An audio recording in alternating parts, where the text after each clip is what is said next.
Hey everyone, it's Shakira and welcome back to my channel and welcome to this video about how to be an awesome group fitness instructor. So as some of you might know, I am a group fitness instructor and I got my certification through ACE Group Fitness. And I feel the need to do this video because I've been going to different instructors' classes and I just feel like we could all use a refresher, right? But if you are wanting to get into the fitness industry, you want to teach group fitness classes, then you should start to think about these tips that I'm going to talk to you about today. So the first tip that I have for you is to greet your participants. When your people come into your class, especially if they are new, you want to make sure you greet them. Good morning, good afternoon, whatever time of day it is. Let them know that you know that they're there, especially with your newcomers, because you will always have some newcomers. You'll have your regulars, but you'll have some people that you don't know. I always, if they're new, hi, my name is Shakira, what's your name, blah, blah, blah, have you ever taken this class, blah, blah, blah, and let them know what they need for the class. This is important for building rapport so that you want your people to come back to you because, of course, you want your class to have people in it. But you want them to know that, you're there for them. You want them to get a feel for your personality and to understand what kind of class it is, especially if it is a new participant.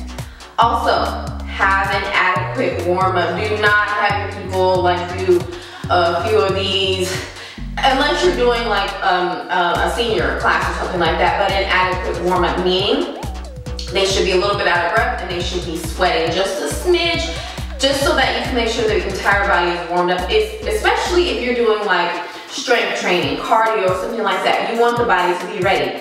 Why? Because let's say you did not adequately warm up. You're gonna have people jumping into positions and weights and stuff like that, and their muscles are not ready. And what does that mean? The joints are gonna suffer, right? Or the low back is going to suffer, the knees will buckle, just all types of things will happen. So you want to make sure the body is adequately warm so that they can perform whatever routine you have set out for them. Next, appropriate music and volume. So for my classes, it's a high intensity, it's Tabata. So I have Tabata appropriate music, high energy, because they need high energy. I mix the class up, so it's not just strength, it's also cardio. So we need something to also keep us moving. I don't know about you, but if I have a slow music, if I have a slow playlist, then likely my energy will be slow. I feel like the music helps to not only help us up, but help us,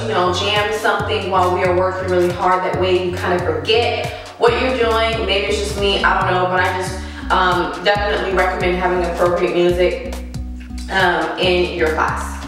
Modifications, really, really important. Depending on what you intend to teach, you're going to have a different crowd. You're going to have people that may not necessarily be able to do what you can do. So don't expect your group to be super fit just because they're coming to your class. They may be straight up beginners. And so I always have 3 levels. I have level 1, level 2, level 3. I don't like to use the word beginners and advanced, which would be level 3, because you might have some people that might be put off by that. So you always give level 1, level 2, level 3, because that way, even if you have an advanced person, maybe they had a really intense workout during the week and they want to take it a little slow, their muscles are really sore, they need options. And then also for people that are straight up beginners, you don't want beginners to feel like they're unsuccessful in their class because they can't do jump squats, or they can't lift the heavy weights, or they can't do full range of motion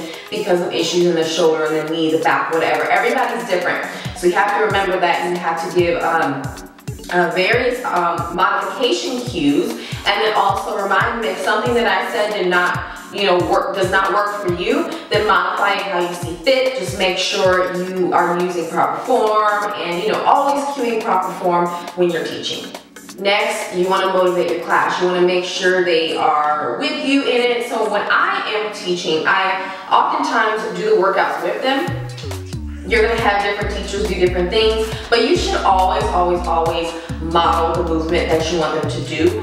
Don't say, okay, this is what we're gonna do. Not everybody's gonna know what a chest press with a curl, or whatever. Not everybody's gonna know what we fitness people know in terms of, all right, now we're going to do a bent over row. Some people are going to say, what's that? Or what's they're going to be looking around. So always model it first. If you're going to say, let's do a squat, then you teach them how to do a squat properly. A lot of people don't squat properly, right? You want to make sure weights in your heels. If I'm doing squats or anything, you know, lower body weights in the heels, belly button in, chest up. You got to do these cues because, again, just assume everybody that comes into your class is a beginner. Then you will be able to look around into your class and see who might need the extra motivation or extra cueing.